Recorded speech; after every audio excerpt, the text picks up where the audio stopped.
사도행전 2장 37절부터 42절까지 말씀을 우리 한 절씩 교독합니다. 189페이지 사도행전 2장 37절부터 42절 제가 먼저 읽겠습니다. 그들이 이 말을 듣고 마음에 찔려 베드로와 다른 사도들에게 물어 이르되 형제들아 우리가 어찌할꼬 하거늘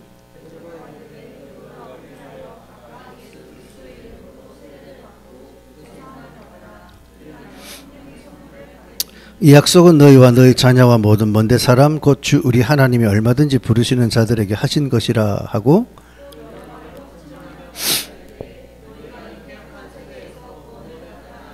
그 말을 받은 사람들은 세례를 받음에 이날의 신도의 수가 3,000이나 더하더라.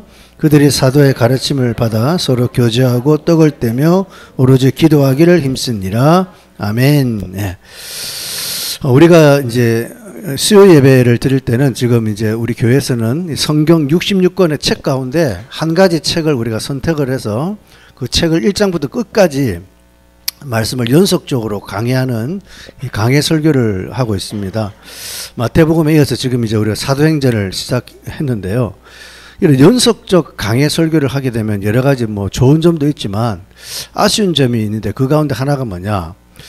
우리에게 주어진 현실 상황과는 동떨어진 그런 이제 설교를 하는 경우들이 간혹 생긴다는 얘기죠. 왜? 보통 목사님이 설교할 때는 이제 교회적인 상황 또 뭐 나라와 민족에 관한 상황 이런 것들을 놓고 설교를 하시는데 이 강해 설교는 우리 현실과 상관없이 말씀이 가는 대로 가거든요. 2장, 3장, 4장 이렇게 가다 보면 우리의 현실과 좀 동떨어진 말씀을 들을 수 있는 경우들이 간혹 생길 수가 있다는 얘기입니다. 예를 들면 지금 교회가 뭐 성도들이 기도를 안 하고 영적인 침체에 막 빠져 있는데 말씀의 본문은 뭐 예를 들어서 뭐 전도에 관한 얘기, 봉사에 관한 얘기 이런 얘기가 나오면 강해 설교는 말씀을 따라가기 때문에 현실과 동떨어진 상황을 전달할 수 있는 그런 딜레마에 빠질 수가 있다는 얘기죠. 근데 참 놀라운 것은 그럼에도 불구하고 성령께서는 이렇게 어떤 환경 속에 있을 때 반드시 또 신기하게 말씀으로 그걸 붙잡아 준다는 사실이에요. 왜 제가 이 말씀을 드리냐면 오늘 본문이 바로 오늘 우리 교회 공동체에 성령께서 운행하심을 보여주는 한 가지 아주 좋은 사례가 되기 때문에 이 말씀을 여러분에게 드리고 이제 말씀을 시작하려고 합니다. 자, 우리는 지금까지 사도행전 2장 37절부터 42절 말씀을 통해서 성령 충만받은 베드로의 설교를 들은 회중들이 하나님의 말씀이 하나님의 말씀으로 바르게 선포되니까 이 말씀을 들은 사람들이 마음에 찔렸어요. 37절에 보니까 마음에 찔려서 야 도대체 우리가 어찌해야 되느냐 이 죄로 인한 고통 하나님에 대한 두려움 여기서 우리가 도대체 뭘 해야 되냐라고 물었을 때 베드로는 딱 두 가지를 얘기했습니다. 지금 이들에게 답을 주는데 먼저 복음에 관해 이들에게 선포를 하면서 구원의 길이 뭐냐 이 문제를 해결하는 길이 뭐냐 이것이 바로 우리가 앞에서 봤던 38절에 바로 복음의 풀 패키지 반드시 너희가 회심을 해야 된다. 생활 속의 회개가 아니라 삶을 돌이켜야 된다. 회심하는 것이죠. 방향 전환. 그 다음에 예수 그리스도의 이름으로 세례를 받고 죄사함을 얻으라. 다시 말해서 예수님을 구세주로 정말 너희가 믿어야 된다. 그리고 이렇게 되면 너희가 성령을 선물로 받아서 드디어 복음의 퍼즐의 완성인 성령과 동행하는 삶을 살게 된다고 이 복음의 풀 패키지를 베드로가 전했습니다. 그리고 지난주에 우리 보았지만 39절에 이 복음의 약속은 이 복음의 언약은 누가 받느냐 하나님이 부르시는 자들에게 하신 것이다 라고 이 하나님의 복음의 축복은요 하나님이 부르신 자들이 받는데 이 부르신 자들은 정해져 있는 것이 아니라 그랬죠. 자 우리 사도행전 2장 21절 한번 보세요. 우리 지난주에 말씀을 본 내용이지만 자 사도행전 2장 21절 읽어봅시다. 시작. 누구든지 주의 이름을 부르는 자는 구원을 받으리라. 하나님의 입장에서는 하나님이 부르신 자지만 우리들 입장에서는 누가 부르신 자가 되느냐 누구든지 정해진 게 아니라 누구든지 주의 이름을 부르는 자가 구원을 받아요. 그래서 우리는 내가 어떤 상태, 어떤 상황, 어떤 죄를 짓고 어떤 잘못을 하더라도 하나님께 나와서 찾고 구하고 두드리는 자가 하나님의 언약을 누릴 수 있는 언약의 수혜자가 된다. 그래서 반드시 우리는 하나님 앞에 나오는 자들이 돼야 돼요. 반드시 나와야 돼요. 그래서 제가 그랬죠. 하나님이 고치지 못할 영혼은 없는데 고침받지 못하는 영혼은 있습니다. 누구예요? 하나님께 나오지 않는 사람. 아무리 이 말은 교회를 다니라는 얘기가 아니라 교회를 다녀도 실제로 하나님을 안 찾는 사람이 대부분이잖아요. 그렇죠? 문제가 와도 요즘 안 찾아요. 암에 걸려도 기도 안 합니다. 그냥 약으로 치료하고 수술로만 때우지 하나님께 매달려 기도 안 한다니까요. 요즘 사람들은. 인생의 고난이 와도요. 요즘 사람은 너무나 심령에 강팍해져서 하나님을 부르짖고 찾지를 않아요. 그래서 우리의 삶에 기적이 없잖아요. 기적이. 여러분. 여러분 주위 돌아보세요. 여러분 주위의 교인들 어디에 기적이 있습니까? 기적이 상식이 돼야 되는데 기적이 없다니까요. 교회 안에. 그 이유는 뭐냐? 하나님을 찾고 부르고 구하는 자들이 교회 안에 없어. 목사도 장로도 권사도 없다니까요. 왜? 살만한 거야. 살만해. 지금 우리가 이런 시대를 살고 있습니다. 그래서 우리 지난주에 하나님이 부르신 자는 하나님을 부르는 자들이다라는 사실을 보았죠. 자, 오늘은 이제 본문 40절, 41절을 우리가 다시 한번 같이 읽어봅시다. 40절, 41절. 시작. 또 여러 말로 확증하며 권하 이르되 너희가 이 패역한 세대에서 구원을 받으리라 하니 그 말을 받은 사람들은 세례를 받음에 이날의 신도의 수가 3천이나 더하더라. 아멘. 자, 보세요. 베드로는요, 앞에서 복음을 전하고 끝난 게 아닙니다. 오늘 본문 우리가 읽은 40절에 보니까 베드로가 또 하는 게 또 뭘 해요? 베드로가 뭘 하고 있어요, 지금? 예? 정확하게. 말씀대로 베드로가 뭐 하고 있어요? 또 아니 제일 중요한 걸 빼뜨렸죠. 여러 말로 하잖아요. 그냥 확증하는 게 아니라 여러 가지 말로 확증하며 권하고 있어요. 자, 이거 그냥 우리 넘기는 구절이거든요. 다 그냥 넘어갑니다. 이걸 좀 잘 보셔야 돼요. 베드로는 지금요, 한번 복음 메시지 전하고 구원의 길 얘기가 끝난 것이 아니라 또다시 다른 여러 말씀을 가지고 복음을 확증시켜주고 있어요. 확증시켜주고. 아시겠어요? 그래서 여러분, 이 사람들이 그 확증시켜주는 복음의 말씀을 41절에 받아서 예수를 믿고 세례를 받았다. 그 사람이 3천이나 된단 말이에요. 자, 여러분, 놀랍게도 오늘 우리가 읽은 이 평범한 본문, 이 40절 말씀 안에는 또다시 하나님이 우리 공동체에 지금 우리가 하고 있는 말씀 훈련의 가운데 말씀을 전하는 자와 말씀을 받는 자의 모습을 여기서 우리가 발견할 수가 있어요. 자, 첫 번째로 말씀을 전하는 설교자가 해야 될 부분이 뭐냐? 바로 40절에 보니까 설교자는 복음을 전할 때 여러 말로 성도들에게 그 복음에 관한 주제를 확증시켜줘야 돼요. 확증시키는 거예요. 자, 한번 지금부터 잘 들어보세요. 통상 교회에서 우리 목사님들이 설교를 하실 때 보면 매주 설교의 주제나 내용들이 다 바뀝니다. 매주. 다양하게. 예를 들면 이번 주에 기도에 관한 설교였어요. 그죠? 다음 주는 전도에 관한 설교를 하고, 다음 주는 봉사에 관한 설교를 하고, 그 다음 주에는 사랑에 관한 설교를 하시는 경우들이 대부분입니다. 물론 예외적인 경우는 있겠죠. 뭐 고난주간일 때는 십자가에 관한 얘기를 할 때도 있겠지만 대부분 한 8, 90%는 이런 식으로 매주 설교의 주제나 내용이 매번 바뀌어요. 자, 이렇게 목사님들이 설교를 해버리면 어떤 문제가 생기느냐. 한 주제를 놓고요, 깊이 있게 이것을 다루거나 의미를 강조할 수가 없는 문제가 우리에게 온다는 거예요. 솔직히 저도 그랬어요. 저도 이전에 말씀을 하기 이전에 여러분 아시면 주일 설교할 때 이번 주에는 전도에 관한 설교, 다음 주에는 기도에 관한 설교, 그 다음 주에는 인간관계에 관한 설교, 이런 식으로 제가 설교를 쭉 해왔습니다. 자, 그걸 뭐 나만 옳고 그 목사님 틀렸다는 얘기는 아니에요. 근데 지금 우리가 하는 말씀 훈련의 관점에서 이 말씀은 너무 중요하다는 얘기죠. 왜? 오늘 여러분 베드로 보세요. 앞에서 이미 복음에 관한 메시지 다 던졌습니다. 그러면 이제 너 이제 교회를 다녀라. 교회가 뭐냐? 기도가 뭐냐? 뭐 말씀이 뭐냐? 이런 걸 가르칠 텐데 오늘 베드로는 또다시 여러 다른 말씀으로 확증한다는 뭘 확증하는 거예요? 뭘? 예? 앞에 있는 걸 확증해나면 앞에 있는 내용을 확실하게 증언한단 말이잖아요. 앞에 전했던 복음의 내용을 또다시 똑같은 주제를 가지고 또다시 여러 가지 다양한 말로 이 설교를 듣고 있는 자들에게 확증을 주고 있는 것을 우리가 보게 됩니다. 이게 바로 뭐냐? 바로 설교자가 해야 될 일이에요.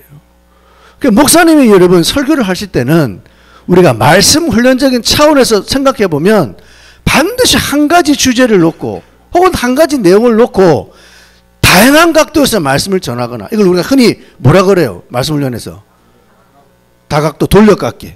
하나를 놓고 계속 돌린단 말이죠. 다각도에서 말씀을 전하든지 한 말씀의 주제를 가지고 매주 또다시 그걸 가지고 또 강조하면서 깊이 파고드는 걸 뭐라 그래요? 굴착기 맞죠? 굴착기.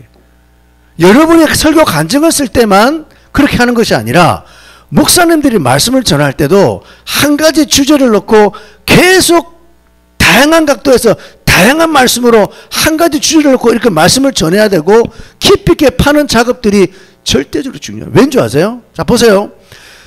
제가 예전에 설교할 때 기도에 관한 설교했습니다. 근데 예를 들어서 우리가 그 기도에 관한 설교를 할 때 말씀의 보화가 말씀을 파 들어가는 데서 1m 밑에 말씀의 보화가 있다고 제가 말씀을 할 때 얘기했죠. 말씀의 보화가 1m 속에 말씀의 보화가 있습니다.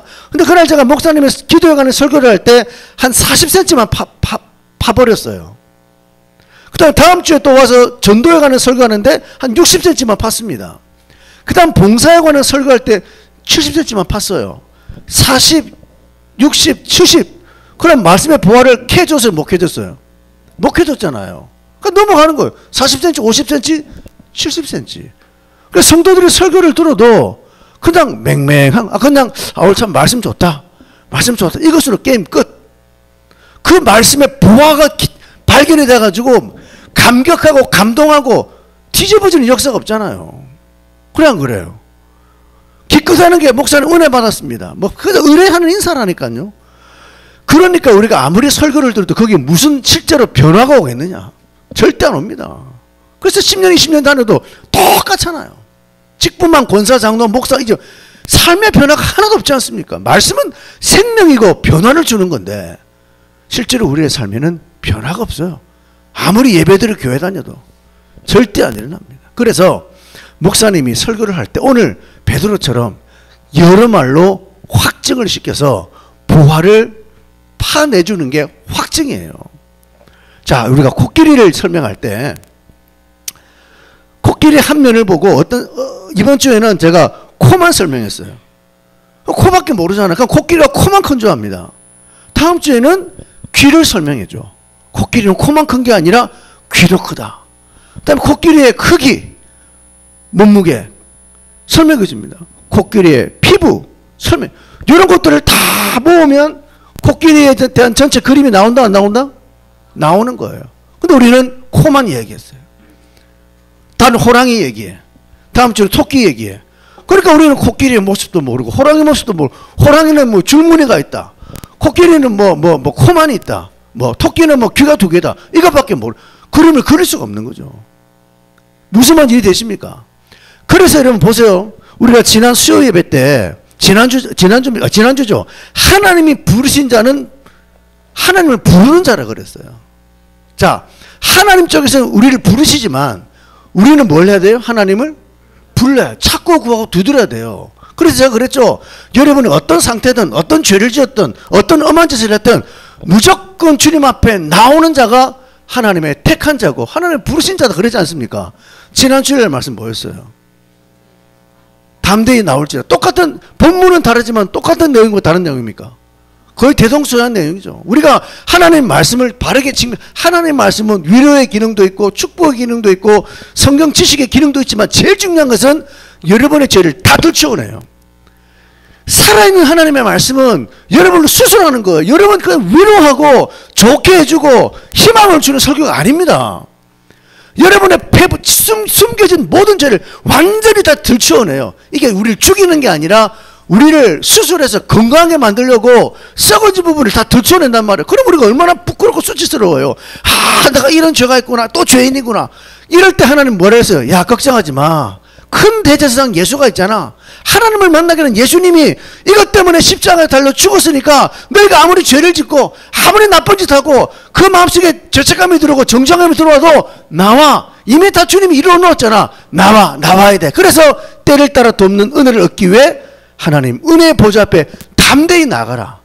자, 그러면 우리 지난 수요일과 지난 주일 말씀이, 자, 이러면 다각도 맞아 안 해요? 굴착기 맞아 안 해요? 파고 들어가는 거예요. 2월 달부터 하나님이 우리 교회 공동체 안에 새신자에게 하나님의 은혜가 넘쳐난다. 우리를 지나서 이 은혜의 생명수가 새신자에게 들어간다고 예언적인 말씀을 드렸습니다. 우리 신비주의 아니잖아요. 신비주의 아니에요. 근데 하나님이 저를 통해서 여러분에게 이제는 은혜가 새신자로 흘러 들어간다. 그런 말씀을 주시고 하나님이 저에게 새신자들에게 포인트를 주기 위해서 우리에게 세상에 제일 중요한, 인생의 중요한 사안, 돈에 관해서, 마음에 관해서, 성격에 관해서, 인간관계에 관해서, 자기의 미래와 앞날에 관한 이런 것들을 모티브로 해서 하나님이 새신자들에게 뭘 줍니까? 하나님에 대한 필요성. 인생을 살아갈 때 돈, 마음, 우리가 다 걱정하는 미래, 앞날, 성격, 인간관계, 죄 문제까지 하나님이 절대적으로 필요하구나. 그 하나님 만나는 길이 바로 예수 그리스도를 믿는 것이, 이렇게 주님 복음 전하잖아요. 결국 뭡니까? 전부 다 뭘로 기결이 돼요? 복음이죠. 예수님이 그리스도라는 사실을 믿으라. 그걸 붙잡아야 된다. 이 사실을 주님이 우리에게 다각도에서 다각도. 오늘은 돈에, 다음 주는 마음, 다음 주는 성격, 자신의 미래와 앞날, 인간관계, 죄, 다각도에서 예수가 그리스도다. 만문일답. 모든 만 가지 문제 유일한 답은 예수님이 우리의 구세주가 되는 믿음을 가지고 사는 것임을 주님이 보여주지 않습니까? 바로 이게 뭐예요? 성도들에게 확증을 주는 말씀이에요. 확증을. 자, 이게 지금 하나님 우리에게 지금 주시는 하나님의 훈련의 과정들입니다. 이게 첫 번째로 바로 말씀을 전하는 설교자가 가져야 될 거예요. 그럼 두 번째, 그러면 이제 이 말씀을 듣는 여러분은 무엇을 해야 되느냐? 41절에 보니까 보세요. 그 말을 받은 사람들은 뭘 받았습니까?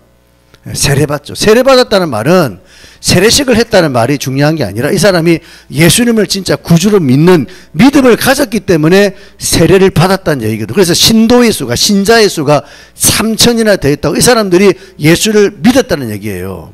왜? 바로 그 말을 받았다는, 그 말을 받았다는. 자, 우리가 여러분 이 말씀을 그냥 보면 말씀을 받으니까 믿음이 생기겠지 넘어가는데, 이것도 잘 보세요. 통상 우리 교회에서는 목사님의 말씀을 전하면 성도들이 그 말씀 듣고 그냥 한 귀로 듣고 한 귀로 흘립니다. 이게 지금 우리의 제일 큰 문제고, 그래서 하나님의 말씀을 주는 거잖아요. 대부분의 교회는, 거의 대부분이 말씀 듣고 흘려요. 웬만한 교회도 지금 다 노트 필기 하잖아요. 근데 노트 필기하면 끝입니다. 그것도 한 번도 제대로 보는 사람 없어요. 우리 그런 게 아니잖아요. 노트 필기하는 게 아니잖아요. 하나의 과정일 뿐이거든요. 오늘 본문에 여러분 여기서 말씀을 받았다라는 받다라는 이 헬라어 원문을 보면 이런 의미예요. 영접하다. 말씀을 영접하다. 말씀을 진심으로, 전적으로 말씀을 환영한다는 얘기거든요. 환영. 우리가 그냥 일반적으로 오늘 목사님 설교 잘 들었습니다 하고는 전혀 의미가 달라요. 말씀을 받아서 영접하고 전적으로 말씀을 환영한다는 그런 의미가 담겨 있거든요. 귀로 듣는 것이 아니라, 아는 것이 아니라 이 말씀을 내 마음으로 딱 받아들여서 그 전심으로 환영한다는 말은 뭐냐? 여러분에게 성령의 감동과 감화가 있다는 얘기예요. 그냥 지식적으로 아는 게 아니라 성령의 감동과 감화가 있으니까 여러분의 삶에 기쁨이 넘쳐나는 거죠. 이게 바로 뭡니까? 지금 우리가 하는 말씀 훈련이잖아요. 자, 우리 다시 한번 복습하는 의미에서 데살로니가 전서로 가보세요. 오늘 우리 처음 나온 자매님이 계셔가지고 좀 죄송한데, 오늘 말씀은 이 배경을 모르면 조금 이해가 어려운 상황이기 때문에 우리 데살로니가 전서 1장 5절부터 8절 한번 봅시다. 신약성경 328페이지 간단하게 지금 이제 하나님께서 우리 공동체 언약으로 주신 말씀 훈련이라는 게 뭔지를 다시 한번 짚어봅시다. 자, 328페이지 데살로니가 전서 1장 5절부터 8절까지 자, 같이 한번 말씀을 읽어보겠습니다. 데살로니가전서 1장 5절부터 8절. 이는 우리 복음이 너희에게 말로만 이런 것이 아니라 또한 능력과 성령과 큰 확신으로 된 것임이라. 우리가 너희 가운데서 너희를 위하여 어떤 사람이 된 것은 너희가 아는 바와 같으니라. 또 너희는 많은 혼란 가운데서 성령의 기쁨으로 말씀을 받아 우리와 주를 본받은 자가 되었으니 그러므로 너희가 마게도냐와 아가야에 있는 모든 믿는 자의 본이 되었느니라. 주의 말씀이 너희에게로부터 마게도냐와 아가야에만 들릴 뿐이 아니라 하나님을 향하는 너희 믿음의 소문이 각처에 퍼졌으므로 우리는 아무 말도 할 것이 없노라. 아멘. 이 말씀은 사도 바울이 데살로니가 교회 성도들의 믿음을 칭찬하는, 이들의 변화를 칭찬하는 내용인데, 우리가 지금 교회에서 말씀 훈련하는 성경적 근거가 여기서 나왔다 그랬죠. 자, 보세요. 1장 5절에 보면 바울이 전한 복음이 말로만 이런 것이 아니다고 얘기해요. 데살로니가 교회 성도들은 바울이 전하는 복음에 대해서 쉽게 말하면 그냥 귀로 듣고 끝난 것이 아니다. 말로만 전해지고 귀로 듣고 흘려버리는 것이 아니라는 거예요. 그러니까 어떻게 들어왔느냐. 그 다음 말씀 보니까 놀랍게도 또한 능력과 성령과 큰 확신으로 되어졌다. 말씀이 능력으로 와버려요. 말씀이 성령의 감동과 감화가 오니까 말씀에 대한 어마어마한 확증이 되는 거예요. 아까 우리가 앞에서 봤죠. 우리 사도행전 2장에서도 여러 말로 확증시키지 않습니까? 그렇죠? 확증시켜버리거든요. 그러니까 그 말씀을 받을 때 그 말씀을 받는 사람들이 마음에 전적으로 환영한다는 말은 성령의 감동과 감화가 오니까 말씀에 대한 기쁨, 반기는 마음, 희열, 감격이 막 넘치는 거예요. 그러니까 지금 우리 여러분 공동체 안에도 보세요. 얼마나 많은 지체들이 말씀을 하고 나서부터 그 말씀의 감동과 감격과 기쁨이 막 터져 나오지 않습니까? 눈물이 나오고 기쁨이 넘치고 삶이 변화되고 엄청난 기쁨이 막 터져 나오거든요. 그 다음에 뭐예요? 그 다음 우리 6절에 보니까 너희는 많은 환난 가운데서 성령의 기쁨으로 말씀을 받아요. 아무리 환난이 있어도 아무리 고난이 와도 성령이 주는 기쁨은 움직일 수가 없는, 그 기쁨으로 말씀을 계속 받는 거예요. 예? 시험, 옛날에는 우리 어떻습니까? 신앙생활 잘하다가 시험 그러면 그냥 주저앉아요. 그냥 교회 안 나와요. 예배 참석 안 해요. 그렇게 오락내락 하는 사람이 환난이 와도 내 안에 말씀을 통해서 누리는 성령의 기쁨이 있으니까 계속 말씀을 받습니다. 그러니까 결국 어떤 변화가 옵니까? 주를 본받은 자가 돼요. 바울과 주를 본받은 자가 되고 모든 믿는 자의 본이 되어버립니다. 그러니까 8절에 보니까 이런 소문이, 주의 말씀이 너에게로부터 각처에 소문이 퍼져나가는 이런 역사가 지금 있잖아요. 이게 바로 뭐냐? 우리가 지금 하고 있는 말씀 훈련의 방법적인 근거의 근거. 이걸 지금 우리가 하는 거예요. 그냥 설교를 잘 듣는 훈련, 목사님은 설교를 잘 노토하는 훈련이 아니라 이 훈련을 통해서 우리에게도 복음이 그냥 말로만 들려서 지식적으로 알았다, 깨달았다, 이게 아니라 진짜 우리에게 하나님 말씀이 정말 능력으로 오고 정말 성령의 감동 감화로 와서 내 안에 큰 확신이 넘치니까 그 말씀을 받는 사람들이 듣는 게 아니라 말씀이 아까 우리 자매님 기도할 때도 하나님의 말씀이 임하도록, 임하게 말씀에 임해버리는 거예요. 임해버리니까 막 감동, 감격, 감화가 막 터져 나오지 않습니까? 이게 말씀을 듣는 자들이 해야 하는 훈련이에요. 그래서 오늘 우리는 이 40절, 41절 말씀을 통해서 하나님이 우리 공동체 언약으로 주신 이 말씀 훈련을 통해서 왜 우리가 말씀 훈련을 또다시 왜 해야 되는지, 이것이 얼마나 놀라운 변화를 우리에게 주고 있는지를 다시 한번 우리가 깨닫고, 목사는 말씀을 전하는 자로서 어떻게든 우리 성도들에게 말씀의 확증을 주는 일에 힘을 써야 할 것이고, 말씀을 듣는 자는 듣는 자로서 귀로 듣고 아는 것이 아니라 성령의 감동과 감화를 우리가 받아들일 수 있도록 더욱더 지속적인 말씀 훈련을 통하여 여러분의 삶에 변화의 역사를 만들어가는 그 은혜를 누리는 저와 여러분의 삶이 되시기를 주의 이름으로 축원합니다. 자, 두 번째로 우리 42절을 보세요. 자, 42절을 또 읽어봅시다. 시작. 그들이 사도의 가르침을 받아 서로 교제하고 떡을 떼며 오로지 기도하기를 힘쓰니라. 자, 두 번째로 우리가 또 발견할 수 있는 것은, 오늘 이 말씀은 사실 작년에 우리가 말씀을 연 이제 그 시리즈로 제가 설교를 할 때 그 말씀 시리즈 내용 가운데 말씀과 교제라는 타이틀로 말씀을 전했던 본문이잖아요. 그죠? 사도의 가르침을 받아 이들이 서로 교제했다. 이걸 제가 작년에 말씀을 나눈 기억이 있거든요. 자, 좀 뭐 중복되는 부분이 있을 수 있겠지만 잘 보세요. 우리가 기독교 신앙생활을 할 때 여러분이 이제 건강한 교회 생활, 건강한 신앙생활을 하기 위해서는 신앙생활의 두 가지 축이 제대로 돌아가야 돼요. 두 가지 축이. 개인적으로 우리가 말씀과 기도지만 교회 공동체적으로 볼 때 여러분이 신앙생활을 잘하기 위해서는 뭘 잘해야 되냐면 첫 번째는 공동체 예배입니다. 예배. 아시겠어요? 예배가 살아야 돼요. 예배가. 그 교회 예배가 살아있어야 돼요. 이 예배는 뭡니까? 회중들이 정한 시간에 수요 예배 혹은 주일 예배와 같이 한 자리에 딱 모여서 하나님께 나와 예배를 드리는데 대부분의 교회는 다 그냥 절차 순서예요. 절차 순서. 그리고 목사님은 그냥 설교 들으러 옵니다. 그리고 한 시간에 예배 드리면 내가 할 건 다 했어. 나는 하나님과 약속 1시간 예배 드렸으니까 이제 내가 나가서 살아갈 때 내 인생에 액이 오지 않도록 화를 방지해 주시오. 이런 마음으로 교회를 다니는 분들이 태반이에요.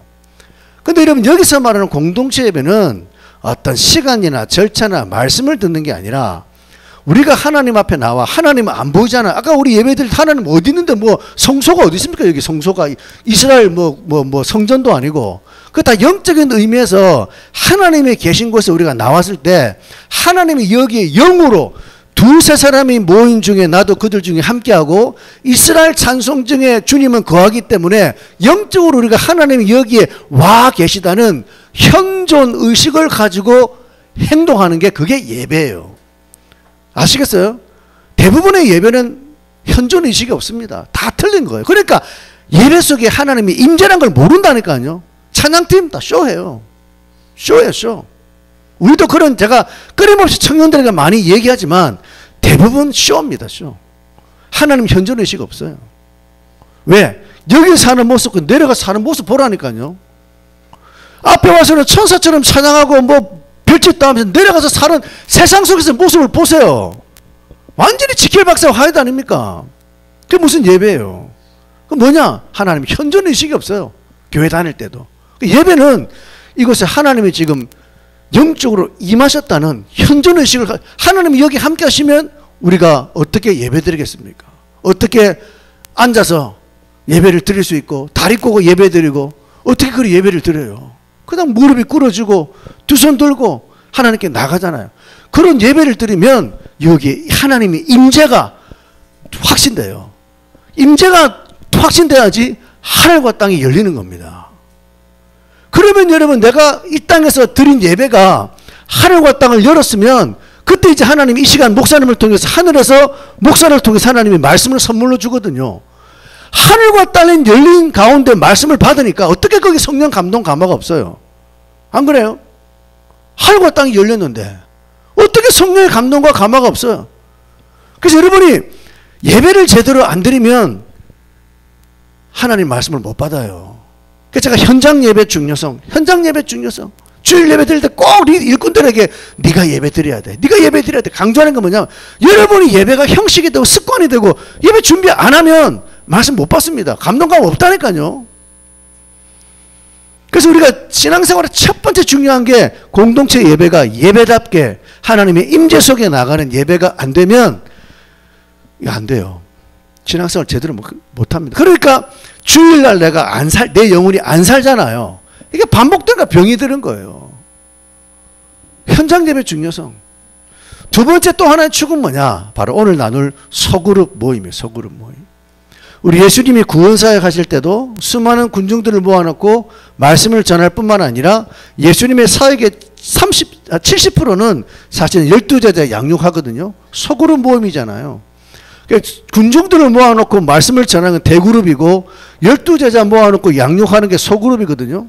그래서 우리가 신앙생활은 대그룹, 이 공동체 예배와 소그룹 모임이 잘 돼야 돼요. 소그룹 모임이.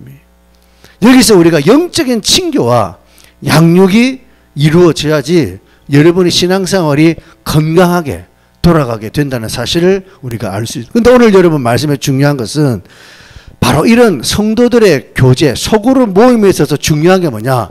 사도의 가르침을 받아 서로 교제한다는 얘기입니다. 자, 통상 우리 교회에서 이제 이렇게 소그룹 모임을 하면 뭐 장년부를 예로 들면 주로 이제 구역 예배, 장로교는 구역 예배, 감리교는 속회 모임 이런 것들이 이제 중심이 돼가지고 성도들이 이제 일주일에 한 번씩 모임을 갖잖아요.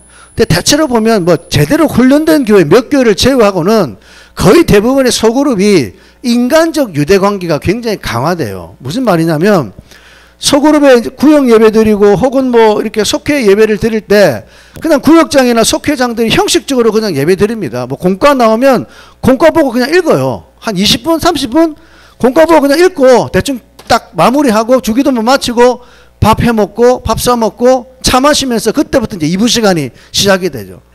1부 예배 공과는 2, 30분. 그 다음에 2부 성도의 교제는 한 2시간. 그럼 그때부터 뭐 합니까? 자식 새끼 이야기, 남편 욕, 목사 욕, 예? 5만 가지 얘기를 다 하고. 그리고 뭐 세상 돌아가는 전부 다 세상 가치관, 예? 세속적인 어쩌면 돈 버는 자, 다단계 뭐 이런 것들로 얘기들이 판을 치는 게 오늘날 수많은 교회 안의 소그룹 모임의 현실이에요. 다 정신이 썩어져 있는 거예요. 완전 부패, 완전 타락. 기껏 그래도 좀 괜찮은 소그룹은 신앙상담 혹은 기도 제목 나누는 거. 뭐 요 정도. 우리 교회도 마찬가지입니다. 우리 교회도 말씀을 하기 전에 우리 테이블 나눔 그때는 예배 시간에 했잖아요. 예배 시간 20분 정도를 했는데 그 예배 시간에 우리 3가지를 주제로 제가 설교 듣고 받은 은혜 나누세요. 2번째 생활 간증 나누세요. 3번째 기도 제목 나누세요. 왜 제가 2번째, 3번째를 줬냐면 설교를 들어도 못 깨닫는 사람이 너무 많으니까. 예? 깨진 독이니까 들어도 못 깨달아요. 그래서 할 얘기가 없으니까 그러면 생활 간증과 기도 제목이라도 나누라고 그 3가지의 나눌 거리를 줬습니다. 그랬더니 대부분이 한 80%는 설교 들어도 못 깨달아요. 그러니까 할 얘기 뭐 있습니까? 생활 속에 일어났던 하나님의 응답. 이것도 한두 번이지 매주 모이는데 매주 나오겠어요? 한두 번 하다가 안 나와요. 기도 제목 그것도 한두 번이지 매번 똑같은 기도 제목 어떻게 이야기합니까? 뭐 남북통일도 지금도 이루어지지도 않는데 왜 우리 남편은 빨리 안 죽어요? 기도 응답이 안 되니까 기도 제목도 내놓을 것도 없는 거예요. 그러니까 결국 이제 뭐 나오느냐? 결국 성도들이 뭐 하는 얘기는 추억팔이, 옛날 얘기는 30년 전에 내가 뭐 암에 걸렸다 살아난 이 얘기. 이걸요 또 우리 장년부들은 또 아무래도 연세가 있으니까 좀 사고가 굳잖아요. 했던 얘기 또 하고 하여튼 6개월에 한 30번씩 합니다. 똑같은 얘기를. 그러니까 거기에 앉아있는 사람이 대폭발을 하는 거죠. 나는 목사님 소그룹 모임 안 할래요. 왜? 맨날 모이면 똑같은 얘기. 추억팔이, 감성팔이, 근황 토크 이런 걸로 시간 다 때우니까 거기에 어떤 하나님의 역사 변화는 결국 눈 닫고 찾아볼 수가 없었어요. 그런데 하나님이 코로나가 이제 끝남과 동시에 하나님 우리 새나무 공동체 정말 하나님의 은혜 중에 은혜, 축복 중에 축복이 뭐냐? 말씀을 하는데 너희는 오늘 이 말씀을 통해서 사도의 가르침을 받아 서로 교제하라는 거예요. 우리식으로 표현하면 뭡니까? 오늘 주일날 목사님의 설교를 듣고 너희끼리 모여서 이 말씀, 사도의 가르침을 받은 것을 가지고 말씀의 교제를 나누라는 얘기예요. 이것이 바로 뭐예요? 우리가 지금 하고 있는 말씀 훈련 4단계 가운데 바로 3단계잖아요. 3단계. 테이블 나눔이잖아요. 이걸 하나님은 우리에게 주신 거예요. 그래서 우리가 지금 4월 달부터 이제 시리즈 설교 듣고 말씀 지금 우리가 훈련 가운데 테이블 나눔 하잖아요. 성격이 완전히 바뀌어져 버렸어요. 완전히. 예? 말씀을 받아서 서로 나누는 거 이제. 말씀을 받은 것을 서로 나누잖아요. 그러니까 여러분 말씀 훈련 속에 이 테이블 나눔을 통해서 얼마나 우리가 많은 은혜를 누리고 삶의 변화와 도전을 많이 받고 있는지 한번 생각해 보세요. 여러분 이거 정말 지금부터 우리 여기 오신 분들은 주일날 하는 말씀 훈련과 금요일날 나누는 수요 예배 말씀 우리 나눔의 성격을 잘 아셔야 돼요. 생활 나눔하는 거 아닙니다. 근황 토크도 아니에요. 처음에는 이제 시작하기 전에는 이런저런 근황 토크 지난 한 주간 뭘지 이런 거 하지만 그 말씀 나누는 핵심은 오늘 말씀 가지고 받은 것을 나누는 거예요. 근데 그 말씀 나누는 제일 중요한 게 뭐냐? 오늘 목사님이 하나님 말씀을 전하셨는데 그 말씀의 내용 가운데 말씀의 본줄기가 뭔지 핵심 포인트가 뭔지 그것을 여러분이 얘기하는 거예요. 근데 왜 이걸 얘기해야 되냐면 내가 잡은 말씀의 핵심 포인트하고 다른 지체들이 나눈 말씀의 핵심 포인트하고 거의 대동소이하게 가야 돼요. 그게 왜냐면 본줄기는 가장 중요한 핵심인데 핵심을 내가 못 잡으면 어떤 사람은 격가지, 핵심 줄기가 아니라 격가지 얘기를 하거든요. 그 격가지 얘기는 말씀 훈련에 중요한 게 이게 격가지가 틀렸다는 게 틀린 게 아니에요. 이게 나쁘다는 게 아니라 말씀 훈련의 성격과는 전혀 안 맞는 얘기입니다. 우리는 설교를 들을 때 오늘 하나님이 목사님을 통해 주시는 설교의 내용인데 가장 중요한 게 뭔지를 찾아야 돼요. 그게 중요한 거예요. 예를 들어서 여러분 내가 말씀 훈련 가르칠 때 우리 새신자들에게 이런 예를 하나 드려요. 그 그림, 나무 그림 보여주면서 말씀의 본줄기를 찾아야지 격까지 잡으면 안 된다고 제가 이제 아빠의 편지를 하나 소개해 주거든요. 간단하게 대여섯 줄짜리. 거기 보면 이제 미국에 출장한 아빠가 딸에게 새학기 개강이 되니까 이제 딸에게 편지를 쓰면서 LA 날씨가 좋다. 아빠 바쁘지만 너에게 편지를 쓴다. 보고 싶구나. 사랑한다. 딸아. 이제 개강이 가까웠구나.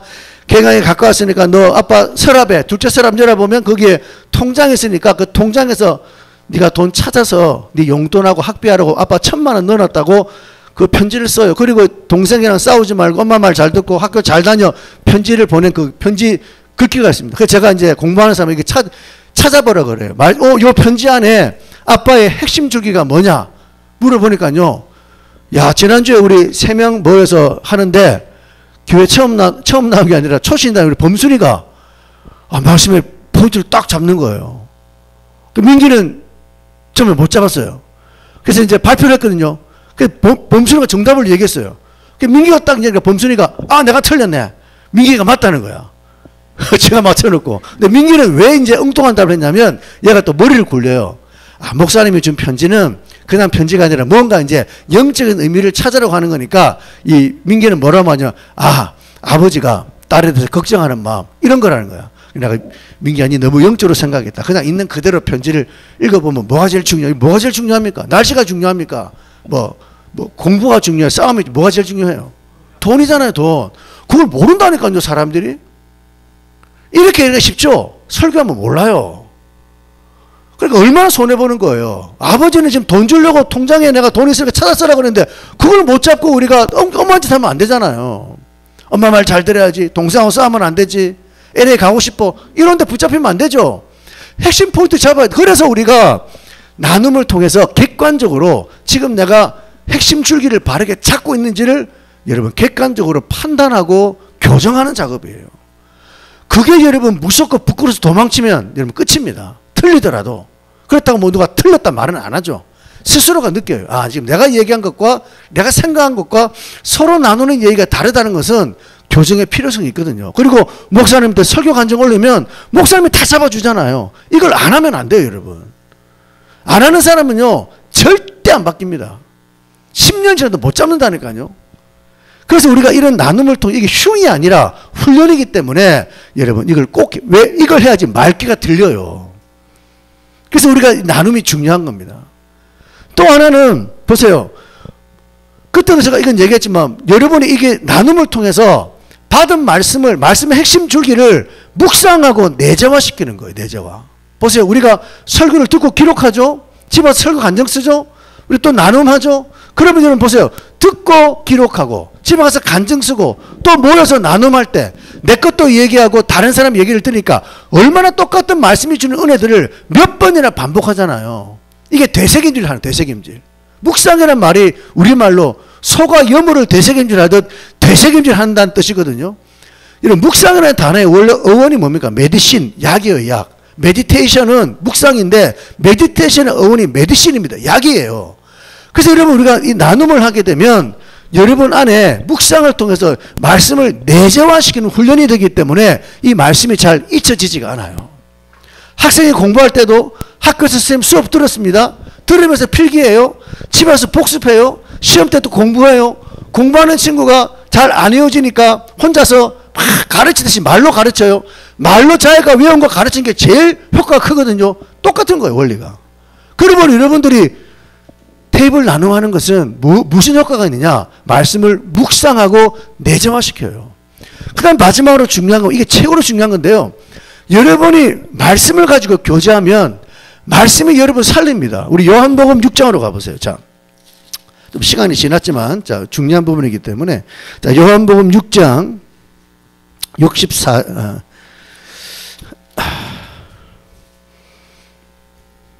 63절, 154페이지.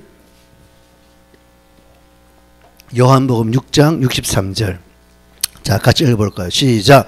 살리는 것은 영이니 육은 무익하니라.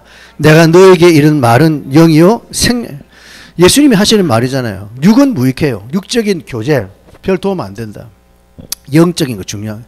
살리는 것은 영인데 내가 너에게 이른 말, 예수님의 말씀이 너희를 살리는 영이다. 말씀이 생명이라는 얘기예요. 우리가 말씀을 제대로 나누면 그 모임 속에 나온 사람이 삽니다. 살아요. 지난주에도 확실한 증거가 나오잖아요. 지난주일에 많은 친구들이 새봄을 맞아 그런지 몰라도 여기 있는 우리 자매님도 지금도 마스크 쓰고 있죠. 토요일날 대청소 나와가지고 여자가 혼자가 삽질한다고 밑에서 삽질하다가 몸살 나가지고 점심도 못 먹고 끙끙 들어 누웠어요. 이것도 앞에도 나와 있잖아요. 또 코 깨진 친구. 코 깨져가지고 주일날 막 떡처럼 와가지고 목사님 나 오전 예배 드리고 가야 되겠어요. 막 간다고 그래요. 내가 어떡하겠습니까? 가지마 하겠습니까? 반주도 못 하는데. 그다음에 또 우리 김숙경 집사님도 야간 근무 끝나와가지고 목사님 피곤해 죽겠는데 왔어요. 전부 다 지금 뭐 피곤하고 힘들고 아프고 난리가 났어요. 그 친구 점심도 먹고 들어 누워 있었습니다. 나는 이제 간 줄 알았어요. 나도 간 줄 알았어요. 근데 예배 딱 드리고 나니까 애들이 살아나는 거예요. 예배 딱 드리고 나니까. 그럼 이 친구 집에 안 가고 나눔했어요. 또 세 분 다.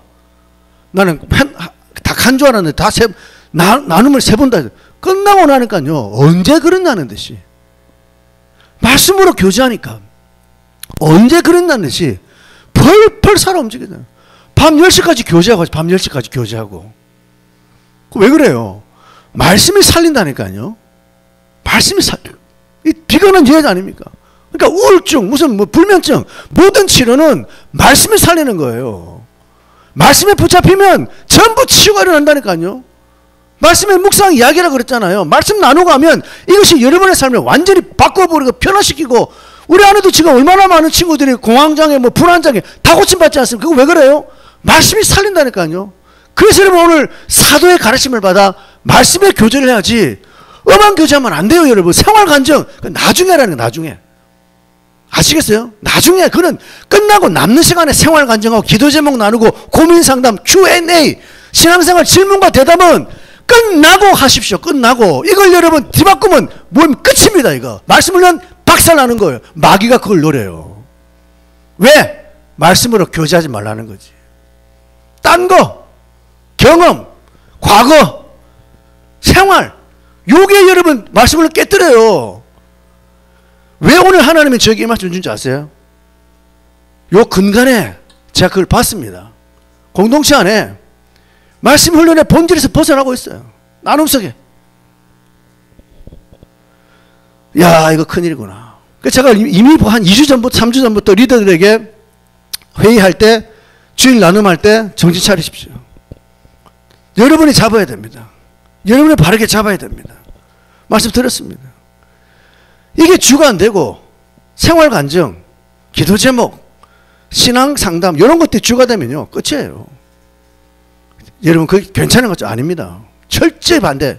나중에 나쁘다는 게 아니에요. 이게 주가 되면 안 돼요. 우선이 되면 안 돼요. 그래서 제가 지난주일에 끝나고 저기 앉아있는데 우리 일꾼들 몇 명 불러가지고 물어봐. 피드백 했어. 피드백. 아니나 다를까 역시 또 3000% 빠진 일들이 생겨났습니다. 그래서 제가 좀 안타까운 마음으로 제가 이제 리더와 인도자와 헬프를 불러서 뭐 제가 화가 난 것은 아니고 그 전부터 제가 계속 이제 이렇게 얘기를 했는데 계속 시정이 안 되니까 안타까운 마음으로 얘기를 했어요. 며칠 후에 저희 아들이 밥 먹는데 그런 얘기를 하더라고요. 아빠, 그런 이야기를 그 사람들이 있는 자리에서 하면 다른 사람들이 상황을 모르니까 시험에 들지 않겠느냐. 왜? 뭐 사람들 이름도 막 나오니까. 제가 그 얘기를 듣고 나니까 맞는 것 같아요. 우리는 그런 뜻으로 안 하는데 상황을 얘기하다 보면 A 얘기 나오고 B 얘기 나오잖아요. 우리가 절대 그 피드백은 사람을 평가하는 게 아닙니다. A는 이렇게 나누고 B는 저렇게 나누고 C는 이렇게 나누는데 A는 잘하는데 B는 엉터리 이걸 하는 게 아니라 제가 그 A, B, C의 그 내용을 듣고 싶은 게 아니라 인도자가 헬퍼들이 지금 이 모임을 지금 이 사도의 가르침을 받아 교제를 했는지 그걸 물어보거든요. 여러분 오해하시면 안 돼요. 물론 제가 그걸 공개적으로 한 것은 오해 소지가 있기 때문에 제가 우리 아들에게 정중히 사과하고 잘못했다 제가 사과했어요. 그래서 앞으로 공개적으로 하면 안 되겠구나.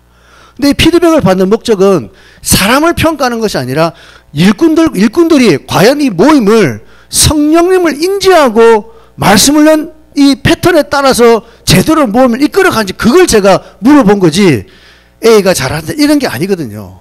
그러니까 중요한 것은 뭐냐면 일꾼들이 여기에 테이블 나눔의 방향성을 분명히 바르게 잡아가야 돼요. 그리고 우리 일꾼이 아닌 다른 분들도 오늘 말씀을 통해서 분명히 자각해야 될 것은 말씀훈련 속에서 테이블 나눔은 예전에 우리 교회에서 하던 생활간증이나 기도 제목이나 Q&A 하는 시간이 아니라는 사실을 분명히 여러분 오늘 오신 분들 인지를 하고 이번 주부터 모임할 때 새신자들은 제외입니다. 새신자들은 아직 믿음이 어리거나 믿음이 없는 분들은 무슨 얘기를 해도 받아줘야죠. 그러나 이제 믿음이 있고 어느 정도 한 4개월, 5개월 교회를 다니신 분들은 오늘 말씀이 주는 핵심 메시지가 나에게 안겨다 주는 성령의 감동, 감화를 얘기를 하셔야 돼요.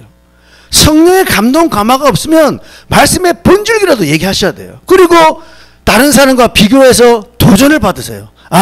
왜 나에게는 감동과 감화가 없을까? 왜 나에게 이런 것이 없는가? 내가 거듭남에 문제가 있는가? 내가 무슨 죄가 있는가? 엎드리지 않는가? 훈련을 잘못하는가? 이런 것들을 여러분이 하나님의 뜻 안에서 근심을 하고 엎드리면요 성령께서 여러분에게 그걸 비춰주는 거예요. 어느 날 여러분에게 땅 하고 답이 옵니다.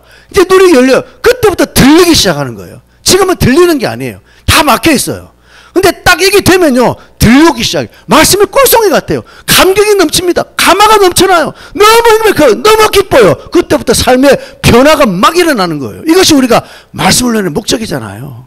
하나님 이 축복을 우리 공동체 안에 여러분 한 사람 안에 주어서 삶의 변화를 이루어서 여러분을 강하게 만들어서 하나님의 일꾼으로 가치 있는 삶을 살기를 원한다는 사실을 다시 한번 기억하셔서 오늘 여러분 하나님 우리 공동체에 딱 맞게 하나님의 언약으로 주신 말씀 훈련에 대해서 다시금 이 본문을 통해서 우리에게 깨닫게 하셔서 말씀을 전하는 자와 말씀을 듣는 자의 가져야 할 모습이 어떠해야 되는지를 분명히 다시 한번 우리에게 인지시키고 또 무엇보다도 나눔의 성격을 우리가 바르게 잡아서 일꾼들과 모든 성도들이 하나님이 원하시는 훈련의 나눔 속에 성장하고 변화되는 은혜를 누리시기를 주의 이름으로 축원합니다.